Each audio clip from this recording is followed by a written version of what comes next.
Hello, friends, and welcome back to Student of the Gun Radio. Thank you for taking a moment to join us this week, and we really do appreciate you being out there. We're gratified, Jared and I are both very gratified to get messages all week long, whether it's through the website or Facebook or what have you, from you guys out there letting us know that, hey, somebody in the world is paying attention, and we're glad that you are out there paying attention. Now, this week we have a tremendous amount of material to cover in this hour. I know that some of you have been kind of disappointed that we haven't done a second hour for the last few weeks, but the kid is hard at work not only editing the radio programming, so you can listen to this, but he's also editing the television program. And if you have not taken advantage of Student of the Gun TV or watched our TV show, well, A, shame on you, but B, you really don't have an excuse, because if you've got internet, you can go to studentofthegun.com and you can watch the TV show right there. It's free. All you have to do is click on the play link and watch it. Now, Jared, say hello to the folks this week. Hello to all you students of the gun. I really appreciate you guys listening. Going back to Dad talking about us getting a lot of feedback from you guys. We do, and it's actually very hard to keep up with. So what we are doing in the coming weeks, we are going to be creating a forum, so I just want to give you a little sneak peek of that and pay attention for it. Yeah, I think a lot of folks will appreciate that. We've gotten to the point now we get so many questions every week. People want to talk about 22 rifles. They want to talk about 223s. They want to talk about thises and that's and all the other stuff. And it's really almost too much for us to talk about during 1 week's worth of radio. But we are working diligently on a Student of the Gun forum, and we will let you know the moment it is available. We don't want to leave you guys out or make you feel like you're left out because we don't answer your questions immediately. So our good friend Zeke over there at Talking Lead's working on the forum for us. But before we get started and we get into all the stuff that we have to talk about today, and believe me, we have a lot of stuff to talk about, we want to thank our friends at Crossbreed Holsters for showing their support to us. Microphones aren't free, computers aren't free, and Jared actually likes to get paid once in a while. So we've got some fantastic sponsors that help us put this show together, and Crossbreed up in Republic, Missouri is one of them. We've been good friends with Crossbreed for 3 going on 4 years now. And as well as Crossbreed, our good buddies down there in Cocoa, Florida.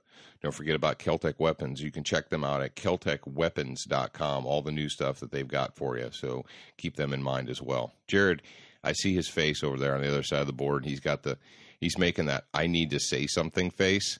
So I'll go ahead and be quiet for a second and let him say something.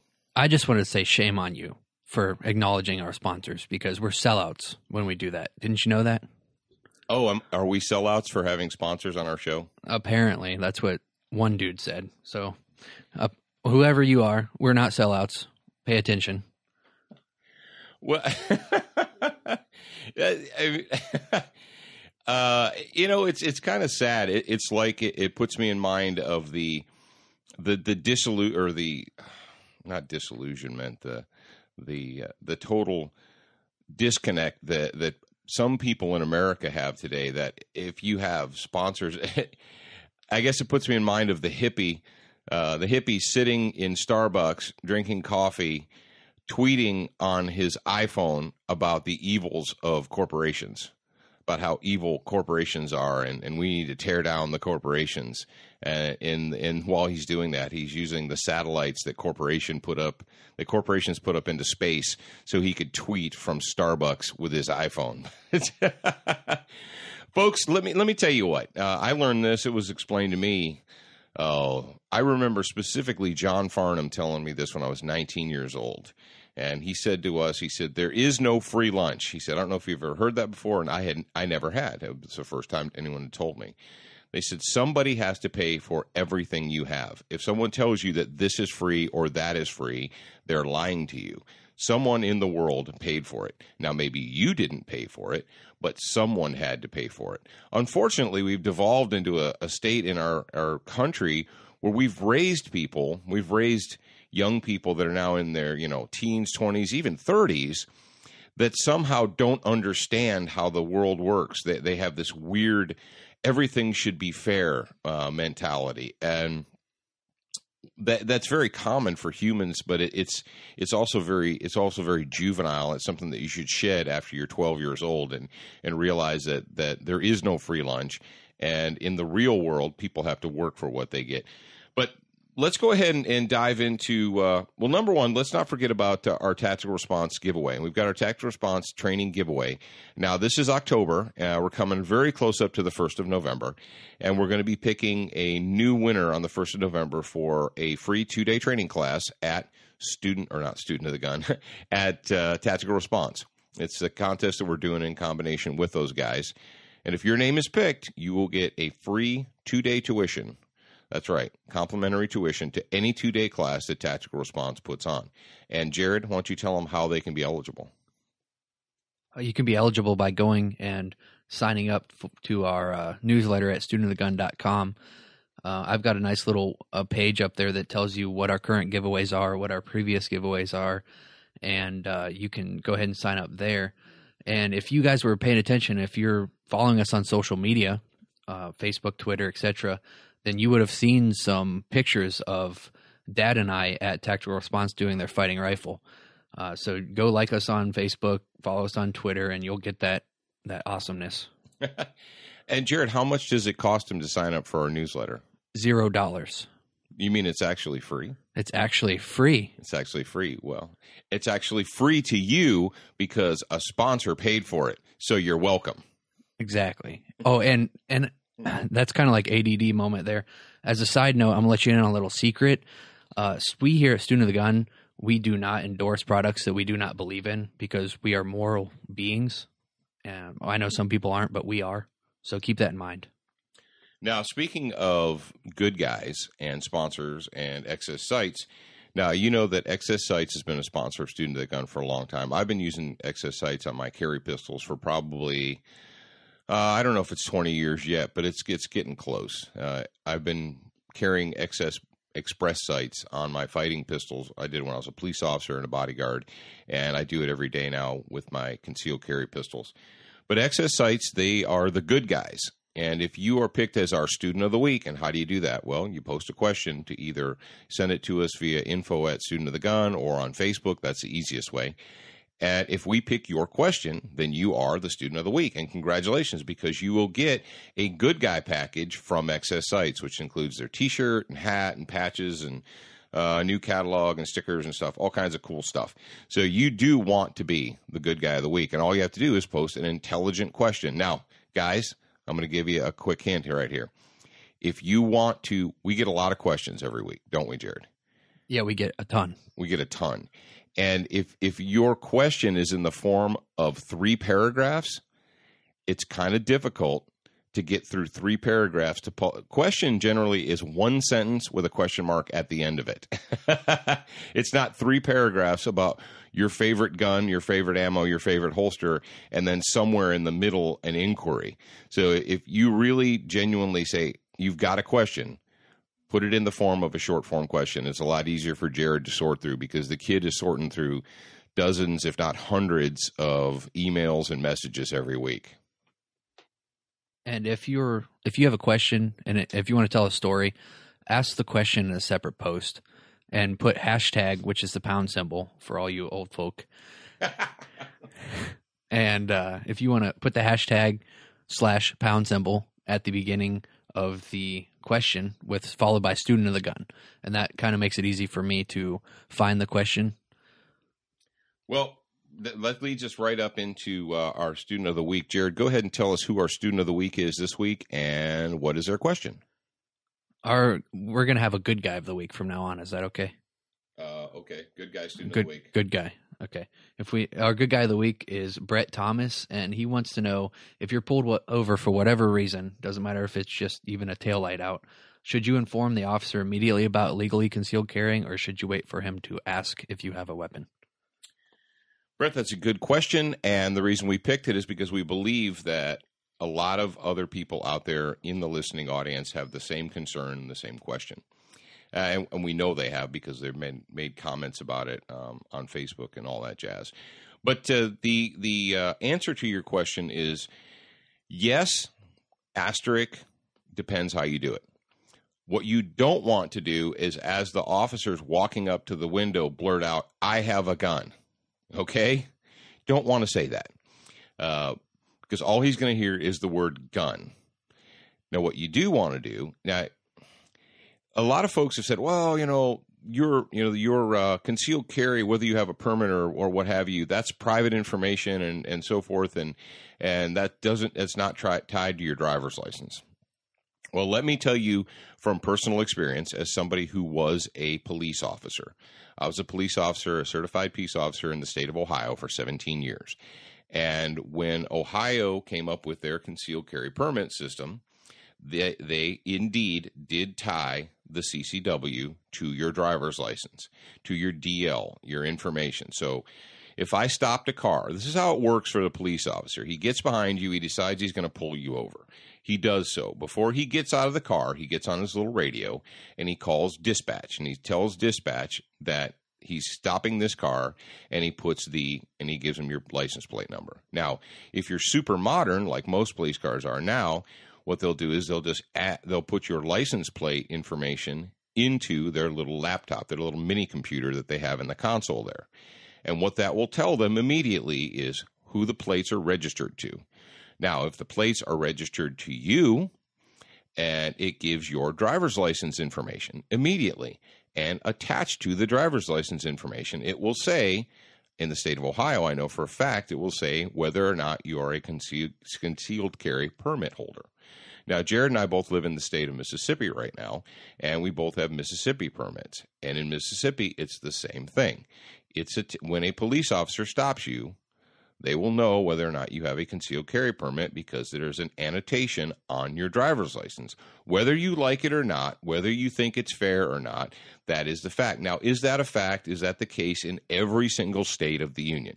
I have absolutely no idea, because all 50 states are different. I can just tell you that the majority that I am aware of do tie that. So by the time the cop gets up to your window, if you are the owner of the car, if you are driving a car that you own, he will know that the person who the car is registered to has or does not have a concealed carry permit.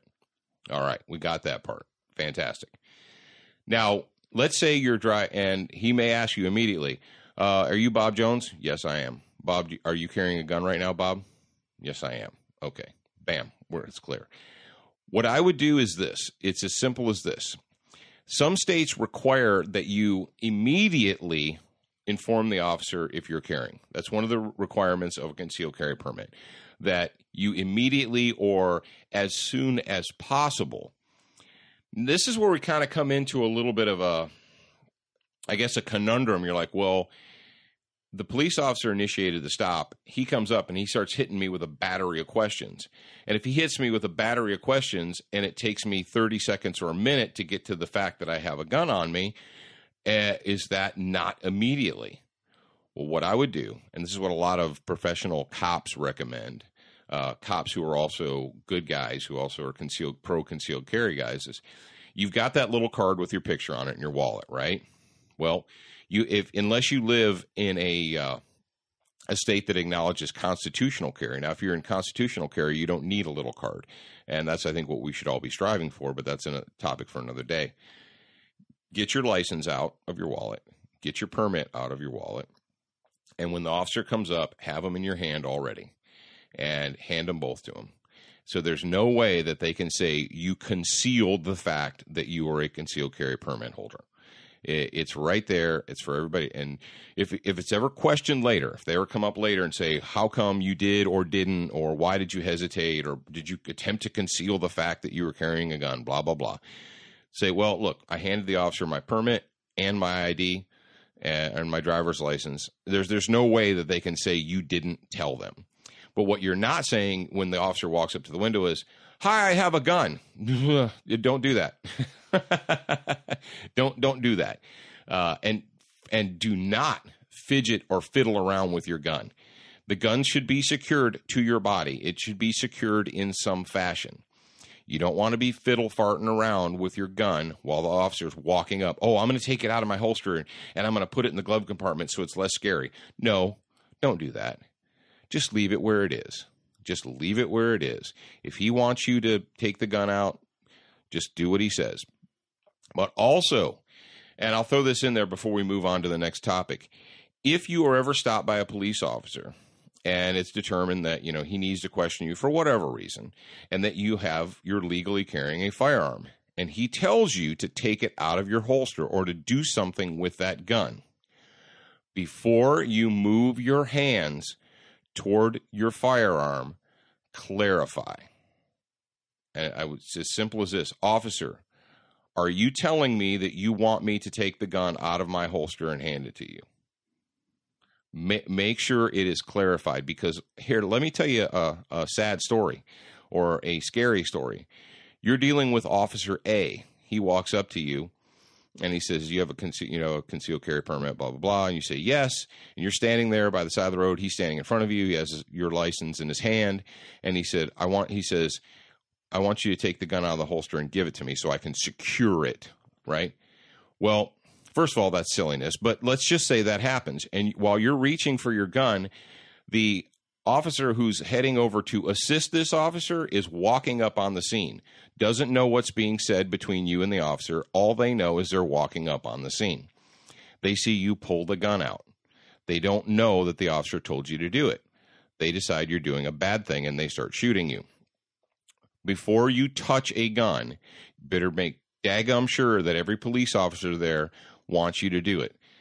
Cops, if you're a cop out there, I would if you're dealing with citizens that are carrying legally and lawfully, and you've determined that, the silliest thing you could possibly do is have them fiddle fart around with their guns. That is begging for a negligent discharge or something bad to happen. Let's face it. I was a cop for 17 years. I've been on the street. I've done that. I've dealt with bad people and bullies and nasty people my whole entire adult life. If a person was going to do harm to you, to deliberately attempt to hurt you, unless you're getting ready to place them under arrest, why would you want them fiddle farting around with their gun? Really, seriously, why would you want them to do that? Because they're nervous. You stopped a guy. He's carrying. This is the first time he's ever been pulled over while he's had his concealed carry permit. So he's all nervous now. And so you're going to tell him to get his gun out and start handling it in the car. Bad idea, bad juju. It's not going to do anything bad in the holster. If it's sitting in the holster, it's perfectly safe. It's not going to do anything bad. Now, obviously, I'm not going to tell you how to arrest bad people because you know how to do that. If you have to arrest somebody that has a gun, just drive on and do it like you do it. But the worst thing you can do during a traffic stop, if you're a concealed carry permit holder or the officer, is to have the person fiddle fart around with their gun. Just don't do it. It's bad juju. It's an accident waiting to happen. Okay. So I hope that answered your question, Brett, and I hope it helps a lot of you guys out there. Like I said, chances are really high if you're driving your own vehicle and it's registered to you that before that officer even walks up to the door, he's already figured out that you're a concealed carry permit holder. And the way to alleviate it immediately is just hand them your license and your permit at the same time. So there will never be a question that you tried to hide the fact or deceive them or anything like that. So that is our advice on that one. Now, Jared over there, do we want to go into slave state news or do we want to go into the meat right now? Let's cover the small topics first, that we make sure they get all of them. All right, folks. We've got just a couple of interesting slave state news things to talk about. We got the first one here. It comes from our friends at ammoland.com. And AmmoLand, as you know, if you're not familiar with them, you should probably check them out. It is a news service, basically a gun, firearms, Second Amendment related news service. And every single day they put up news topics, events, articles, op-ed pieces. We put, the AmmoLand, they're our buddies, and they reprint a lot of our articles and press releases and so forth on ammoland.com. So check them out every day. But this came to us from AmmoLand, and essentially it says that there is the 2014 version of the New Jersey gun laws book is out. And those of you who live in free America, you're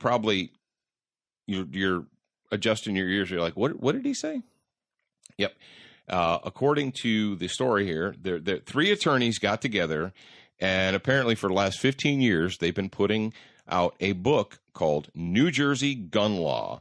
Know Your Rights, Save Your Guns, Stay Out of Jail is the subtitle. And the 2014 edition is now available.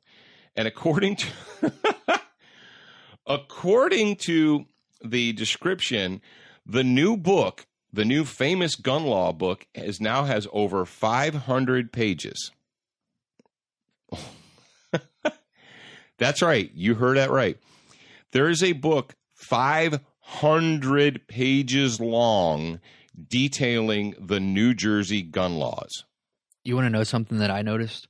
I noticed that the politicians that don't want you to do something, they put out laws or documents on that thing that you have to read to understand what you're allowed to do. That is way longer than you would want to read, and so that you don't even want to do it. Well, they make the process so difficult and so arduous that even though it's technically lawful, most people won't do it because they feel like you're even if you try, it's kind of like doing your taxes.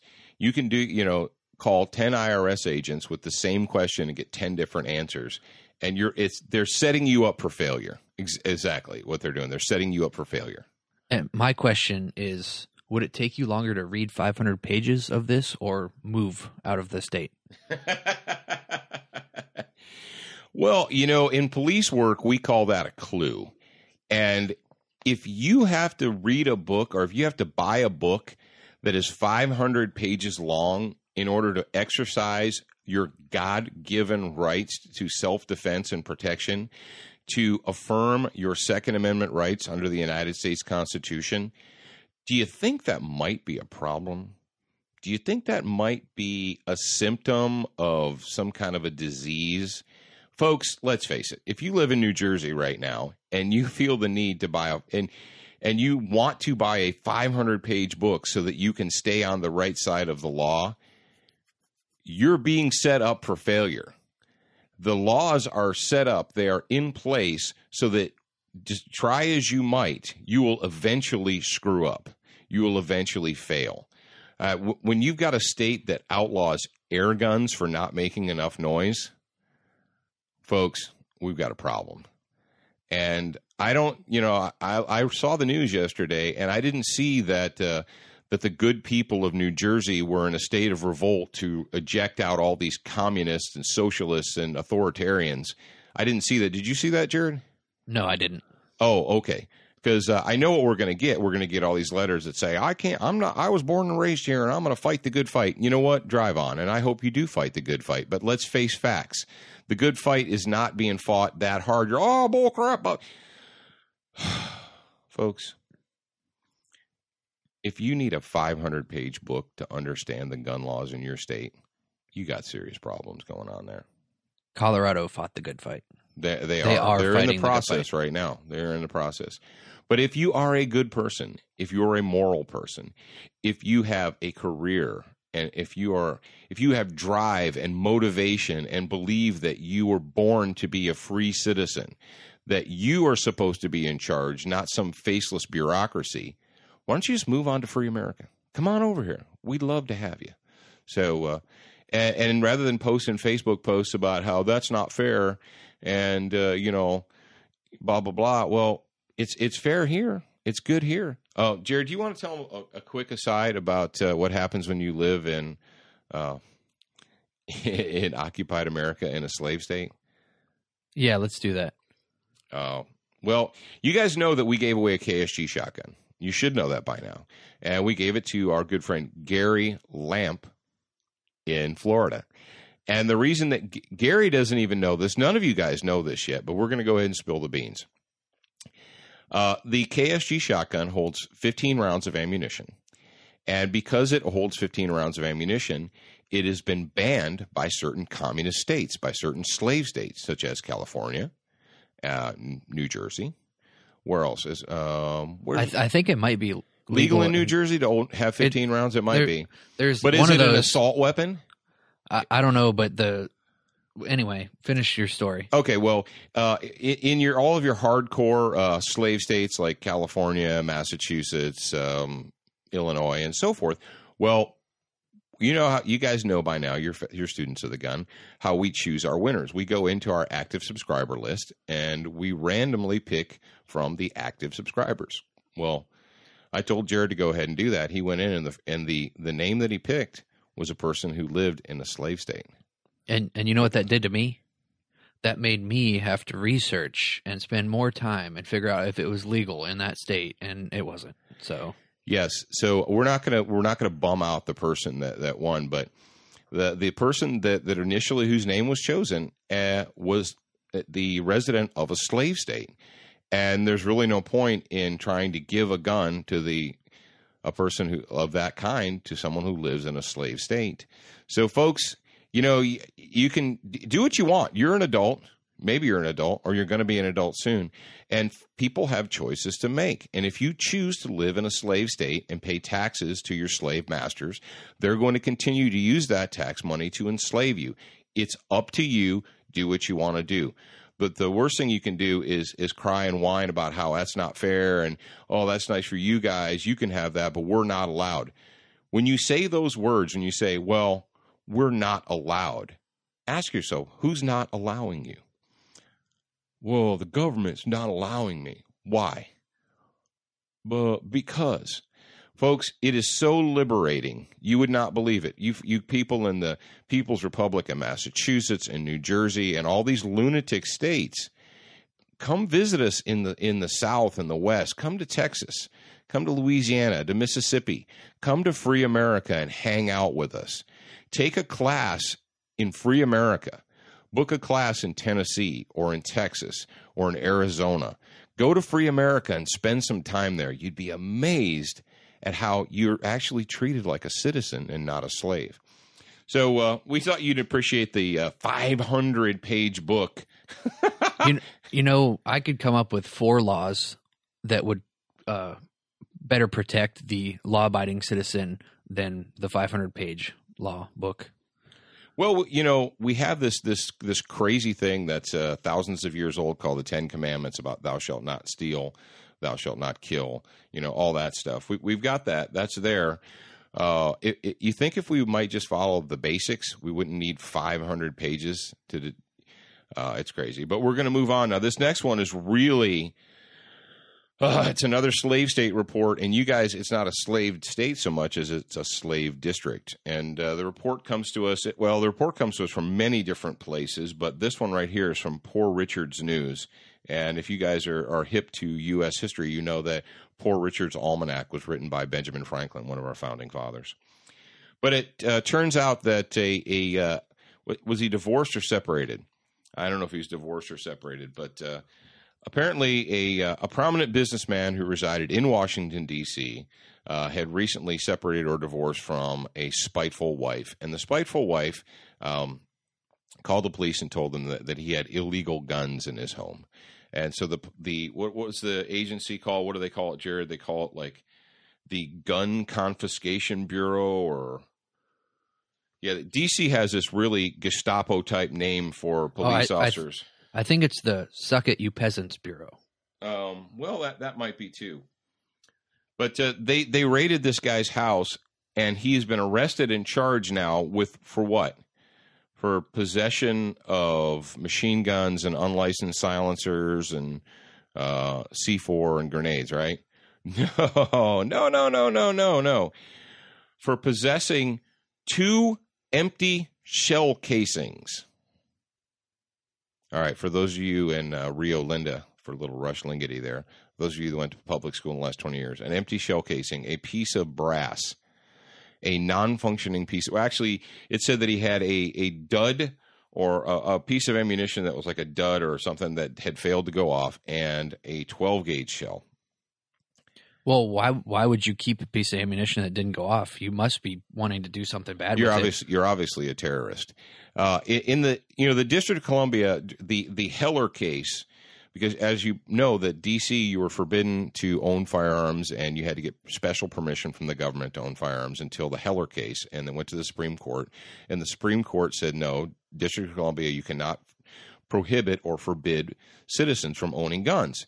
And so D.C. did like every other large city does. They're like, okay, well, we'll follow the court's guidelines or the court ruling, and we'll allow you to own a gun if you get permission of the state. So in the District of Columbia, now you have to get special permission from the district to possess a firearm. You have to have a firearms owner's identification card. You're only allowed to own and possess the guns and ammunition that you have received previous approval for. That's right. Not just guns, it's ammunition, parts, or accessories. You have to get permission from the king to own any type of firearm, firearm accessory, firearm magazine, ammunition, what have you, in the District of Columbia. So technically they're abiding by the court ruling by, quote unquote, allowing citizens. But if they find out that you're in possession of a piece of ammunition that has not previously been registered, or it is, if you, let's say you have a cartridge of 270 Winchester ammunition, but you don't have permission to own a 270 Winchester rifle, you just broke the law, and they're going to arrest you and put you in jail. Now, those of you guys out there in free America, if you're listening to me, you're probably like, are you folks crazy? Are you people insane? Have you lost your minds? Well, this is let's just call the District of Columbia a test bed for America. When you have a local police force that has a special bureau of gun confiscation, does that not make the hair go up on the back of your neck, folks? And they do in D.C. They have a special bureau that's designed specifically to go around and confiscate guns and ammunition from people. So tell me that you don't, and that's is it not insane that the Washington, D.C., a city that bears the name of the leading founding father of one of the greatest patriots this world has ever known, George Washington, has turned into a slave district where the people are essentially tax slaves? Does that make any sense to you? And unfortunately, what you have is you have citizens. It's kind of like, all right, everyone knows the story of the elephant and the chain. When an elephant is a baby, when it is small, they chain it. They used to, with circuses and what have you, they would chain the elephant. And the baby elephant would pull and pull and pull on the chain, and it wouldn't be able to break it. Well, as the elephant grows and becomes an adult, they use the same chain, and an adult elephant could break that chain, no problem. But because they've been conditioned, they were taught when they were little that they can't break the chain, they don't even try. They don't even attempt it. They just accept it. And that's what all you people who live in slave states are. You've been conditioned since birth, since childhood, to believe that you are somehow subservient, that you don't have as much right or as many rights as someone who works for the government, that you are de facto a slave. And you're like, no, I don't believe I'm a slave. I don't believe I'm a slave. You say that, but at the same time, you'll say things like for instance, Jared, when we just did a recent story about a rifle, and the first thing people would ask is that legal? Are you allowed? Why do you automatically assume that you're not allowed to do something? Why do you automatically assume that you can't have it, that you need permission? Because you've been conditioned your whole life to believe that somehow you are a second-class citizen, that somehow you need to seek permission from the government. You're supposed to be the boss. This nation was established and set up so that the citizen is the boss, not the bureaucrats. They work for you. A civil servant is supposed to work for the citizenry. And we've turned the nation upside down on its head, and we've made the people believe that they somehow need to grovel before the king and seek permission. It's craziness, and we have no hope as a nation until we turn that around. So if you live in the District of Columbia, I don't even know if they allow us to be broadcast in D.C. We may not. We might be banned in D.C. If they find out that the word gun is in the title of our show, we might have to get special permission. Well, the word empty brass casing isn't, so maybe we're fine. That is true, Jared. Thank you for bringing that up. As a quick aside, I just want to point out something. There's a story from California. It says, pro-gun lobby seeks to recall San Diego leaders. And it says they are considering the recall campaigns. How about you stop considering it and do it? It worked in Colorado. How about make it work in California? Yeah, from Channel 10 News, it says pro-gun lobby seeks to recall San Diego leaders, and it looks like they've got 5 Democrats lawmakers in their crosshairs, and they're basing that and their hope on the success of what was going on in Colorado. Oh, speaking of Colorado, since we last talked, I talked to my buddy Michael Bain, who is right there. He's in the heart of occupied Colorado. And we were talking about the Evie Hudak situation.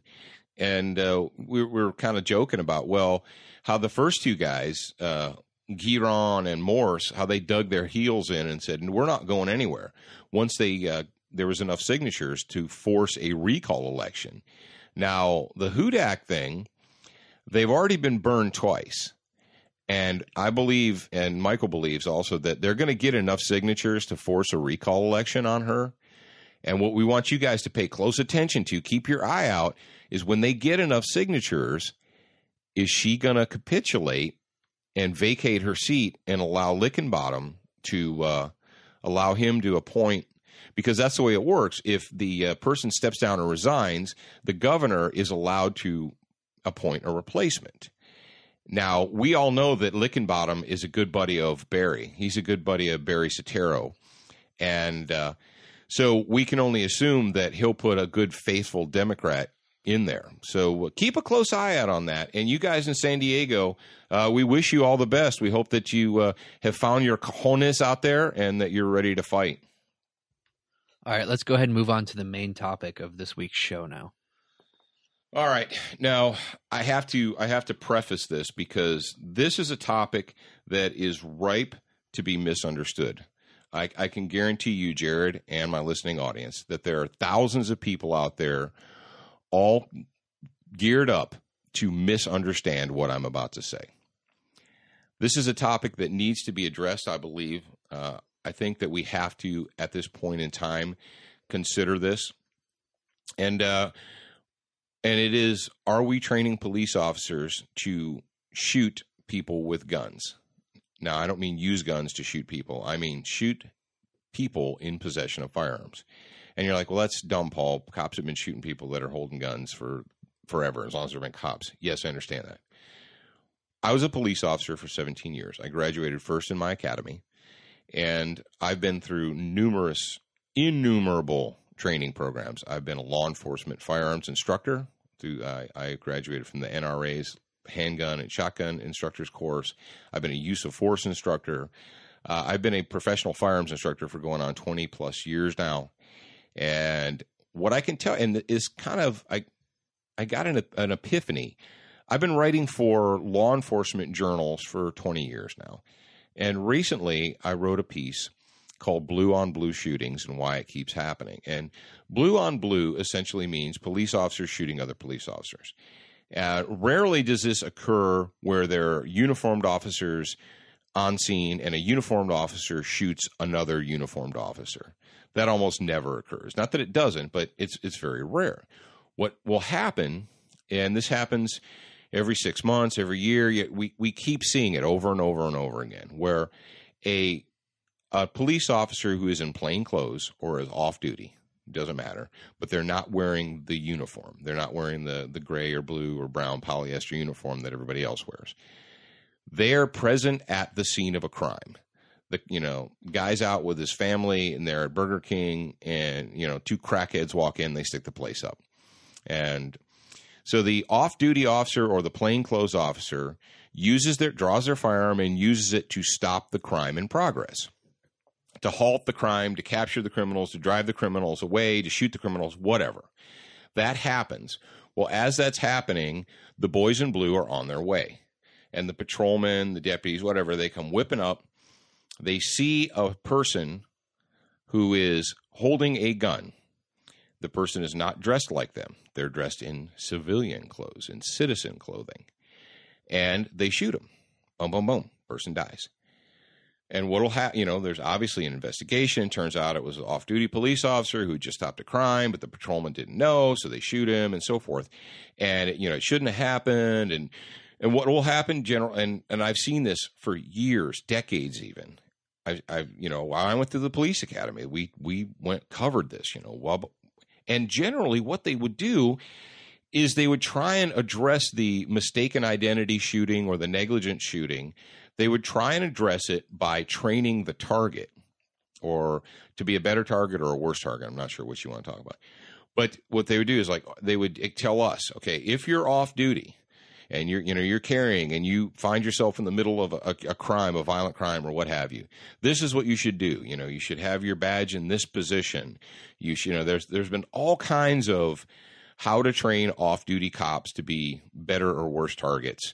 Hold your badge, put it on a chain, and they sold these jackets that had these pull-down tabs that said police on them and all that good stuff. And so they're putting the onus on the officer who's going to be shot or potentially be shot to stop themselves from being shot. And at the same time, they put officers, and I've gone through this class, I don't know how many times, but they put them through the justifiable use of force training. Every cop who's out there on the street today has at least one time gone through the justifiable use of force training course. Whether it was in the academy or whether it's part of, continued education or what have you, in-service training. And you have to go through a sit-down in a classroom PowerPoint class. And it talks about opportunity. Does the person have the opportunity to do deadly force? Okay. Do they have the ability and the intent? We go through all of that. And we talk about it. And everyone, they take the little exam or the test and they pass and what have you. And we're good to go, right? Everyone's like, okay, all we cops, you guys, we all understand what we have to do before we're allowed to use our firearms. Fantastic. Go team. But even though we all know that, and we've all been through that class, we still end up with situations where uniformed patrolmen shoot, off-duty police officers. And almost never did the off-duty police officers aren't stupid. They don't turn around, see the uniformed guys and point their guns at them. Generally, they're shot because they're standing there with a gun in their hand. And it's like, well, the officers ran up screaming, drop it, drop it, drop it. Well, if you just engaged a bad person let's say in off-duty, you just engaged a bank robber, a felon, whatever, and you shot them and they're laying on the ground, you have a ton of adrenaline dumping through your body. And one of the effects of adrenaline is what do we know, educated students of the gun? Auditory exclusion. There's an auditory exclusion that goes on, meaning it's hard to hear because of the rush of adrenaline in the blood and all that. There's physiological factors, but auditory exclusion is almost always present during a heavy adrenaline dump. People have a hard time hearing or understanding commands. That's why we use short, loud commands over and over and over again. But my point is this, I was examining a recent situation where an off-duty police officer stopped a crime but ended up being shot to death by uniformed patrolmen. And it wasn't because he turned around and pointed his gun at the patrolman. It was because he was standing there at the scene of the crime and he had a gun in his hand. And they shot him. And you're like, well, and you have to say, well, then those cops are bad. Well, if this happens over and over again, it's like as a trainer. If you have students that continuously make the same mistakes while they're going through your training class, is it the student's problem or is it a problem in the instruction? I've seen this as a professional firearms instructor. You notice this, like, for instance, you'll have a class and halfway through the class, after you've taught a certain thing, people will make the same mistakes. And what you need to do as an intellectually honest person is say, okay, if we have a lot of students making the same mistakes, is it the teaching method or is it the students? That's the hard part for a lot of the instructors, is to admit that they may actually be wrong, or maybe not wrong, but incorrect. Well, no, it's yeah, and it's but it says in the 3-ring binder that we have to teach it like this. Okay, I understand that, but if the students are still making the same mistakes over and over again, shouldn't we modify the teaching curriculum so that the students will stop making those mistakes? And it's an intellectually lazy thing to say, well, they're stupid or they're dumb or they don't understand or they're just a bunch of knuckleheads. Well, not necessarily. And what we need to ask ourselves is, when it comes to blue-on-blue shootings, are we teaching police officers to to simply shoot people that are holding guns. And let me give you a good example.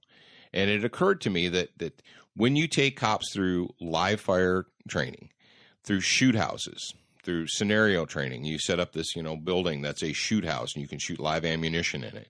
You go into the building, and this is a very typical training scenario.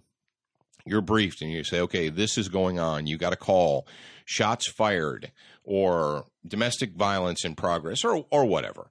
You're briefed and you walk through the door and you round the corner to the left, and there is a full color paper target, and there's a man dressed in civilian clothes holding a gun. And as you've been trained, you yell, drop it, boom, boom, boom, and you shoot that target. And then you go into the next room, and then there's another picture of a person, and only this time their hands are empty. So you give them a command or whatever, and then you proceed, and you go through the whole scenario, and the way it works is this. Every target, every full-color person target in the shoot house that has a gun in their hand, unless they have a badge or some indication on them that they're a police officer, you shoot it. And everyone that doesn't, you don't shoot.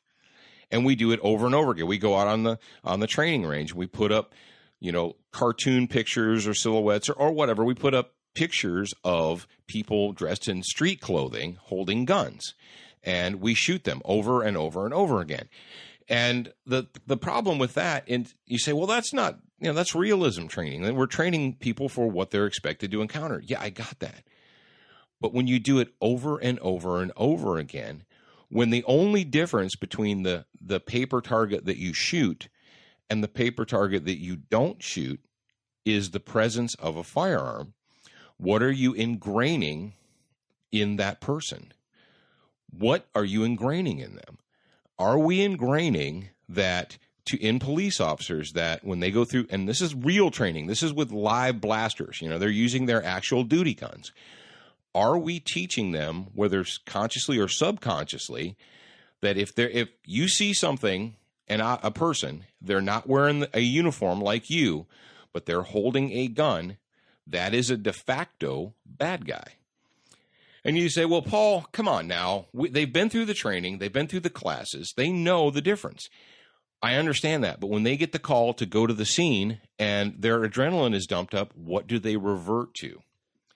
If I've learned nothing from 20 plus years as a trainer, is that under a high amount of stress, people will revert to whatever training they have mastered or whatever thing they have done the most. If they've done X the most, then they're going to revert to X in a real situation. When the adrenaline is dumping and the anxiety is high, whatever they have done the most, they will revert back to. And let's go back to our training. You say, well, we sat through the justifiable use of force class. I took the test. I passed the test. That, it's in my file. I took the class. Fantastic. How many justifiable use of force training classes did you sit through? 1, 2, 3, maybe in your entire career? How many times do you go to the range and shoot real live or, full color pictures of people holding guns? All the time. You do it all the time. And what is the determination? We set up these little shoot, no shoot scenarios. And the only difference between something that gets shot and something that doesn't get shot is the presence of a firearm. And we need to be intellectually honest with ourselves, and we need to ask ourselves, let's face it, cops are not professional gunmen, as in most police officers, now don't write me letters because I know this is a fact. Most police officers don't shoot or train unless it's a department-oriented or a departmentally authorized training course. Very few police officers will spend. Now, I know that you guys are out there, and if you're probably listening, if you're a student of the gun, you're probably one of the gun guys on your department. But face it, guys, if you're one of the few pro-gun guys on your department, don't you know, dozens of other guys that aren't?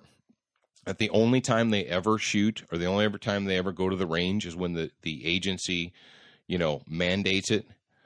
It just is what it is. It is the fact. So if we ask ourselves, if we legitimately say, okay, The average patrolman, the average police officer, deputy, what have you, the only time they go to the range is when the department designs or tells them to go to the range. And when they go to the range, are they spending all their time shooting pictures of people in civilian dress holding guns?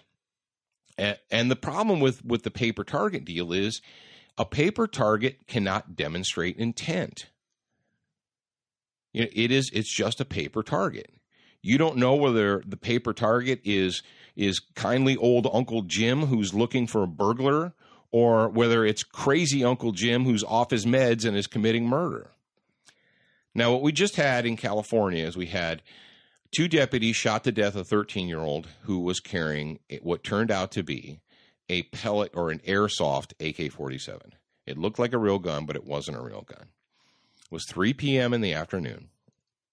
And according to the story, it's still under investigation. And the last story that we saw from Fox News dated 1 day ago was that the FBI has arrived and they've taken over the post-shooting investigation. Okay. The facts that we currently have available to us are these. It was a 13-year-old boy in Northern California. I don't know the name of the city off the top of my head. But he was, according to the story, was walking from his home to a friend's home.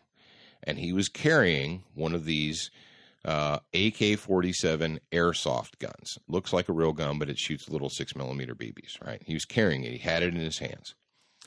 It was the middle of the afternoon, 3 p.m., so it's not dark. It's not in an alley. It's not, something like that.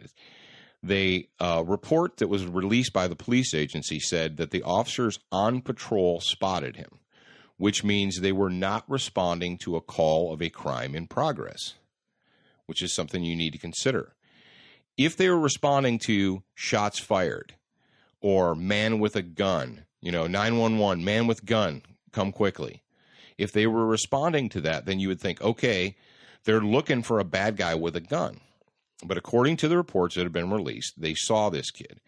They get out of their car and they confront him. And again, according to what we've been told, they ordered the kid to drop the gun, drop it. He didn't. They shot him. Now, what we don't know is, did the kid turn, raise the gun, and act as if he was trying to shoot them? We don't know that. Do you believe in your heart of hearts that a 13-year-old boy with a pellet gun, when confronted by 2 police officers, would raise the gun, square off on him, as if he was going to shoot them? That may have been the case. And we may never know. I don't know if they have any other witnesses besides the 2 police officers. There are people who say they heard the shots, and then after they heard the shots, they ran outside to go see what was happening. But as of airtime or as of recording time, we don't know that there was anybody out there who said that. Now, the pro police are they're like, well, they felt in fear for their life. Well, my thing with that is I've never been in that position, so I can't speak from experience. However, I have a logical mind, and usually you can tell the difference in the actions of a person that is actually going or actually has intent to do harm to you, or a kid that most likely did not. A kid that's walking to his friend's house, and they said that, well, everyone is focusing on the fact that it was a toy gun. They're like, he couldn't have shot him and so forth. I think what if we focus on that, we're kind of missing the point. I'll just play devil's advocate. When I was a teenager, living in rural Ohio, I was constantly in possession of arms all the time, 22 rifles and shotguns. Myself and my buddies, we went out, we hunted groundhogs and we shot squirrels, and, all summer long, groundhogs are fair game in Ohio. Groundhogs are varmints and they need to be shot, and we would do it. And there are many times that we'd be walking down the side of a road and we would have rifles or shotguns in our hands. And it was never an issue. The neighbors never saw us with shotguns, like, call 911. The boys are walking down the road with rifles. Because we didn't have any demonstrated intent to harm anyone. We were just holding on to firearms. What we need to ask ourselves is, and regardless of how this particular case, this 13-year-old case, ends up shaking out, are we teaching police officers, are we programming them to see people that are in possession of guns as de facto in the wrong? I mean, is it de facto wrong for a person to be in possession of a firearm in public? And, you know, obviously the hunting field or the hunting fields is a different case. But if you see, let's say that the kid, actually had a real gun. And we've had people write in and say, well, he was already in the process of committing several California misdemeanors, because he didn't have a visible orange tip on the gun or blah, blah, blah, blah, blah, blah. Well, there's this whole thing called intent. And what we need to divine from this is, all right, let's just say that the police officer saw the kid, saw them with a rifle, and they're all amped up, and they think, okay, here's a kid, he's holding a gun. It's a real gun, so he has the ability and he has the opportunity. Okay, check. What's the big one? Intent. What is the demonstrated intent? As a quick side note, if you want to get details about the how, when, and what now of a deadly force situation, pick up our Armed Living DVD. We go over this in great detail, and we're actually coming up on our hour right now, so we're going to have to finish this up pretty quick, and we won't be able to get into much detail about it. So go to studentofthegungear.com and pick up that DVD, and we'll go into detail about that kind of situation. Thanks, Jared, for mentioning that. But folks, I know it's going to hurt some of your feelings. I know some of my brothers in blue out there were like, whoa, Paul, why are you turning on police officers? Guys, I'm not turning on you. What I'm asking is it time for us to re-examine the way we train police officers? We don't do heart surgery the way we did it in 1980. We don't do brain surgery the way we did in 1980.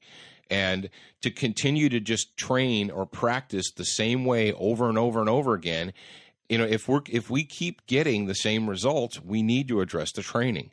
And what we don't need is police officers just turning into these. We don't want to train our cops to be robots that view every human being that isn't in their same clothing who happens to be holding a gun is a de facto felon. And if you're a police officer, do me a favor and get training on your own dime. Get training. Don't wait on the police department to pay for your training. Well, Jared and I, we travel around. We've been to a lot of different schools. I've gone to Tactical Response, Tactical TDI in Ohio, Gunsight in Arizona. And usually there'll be a couple of police officers in the class who came there on their own dime. And we want to applaud you guys because you are dedicated students of the gun. You're seeking improvement all the time. So we're going to leave you with that. Now, don't forget, every Sunday at 7 p.m. Eastern Standard Time, you can watch Student of the Gun on channel 266 on Dish Network. Now, if you don't have 266, you can watch us on a live TV outdoors on Chantel HD cable, or just go where? Go to studentofthegun.com. Now, remember, guys, you're a beginner once, but you should be a student for life.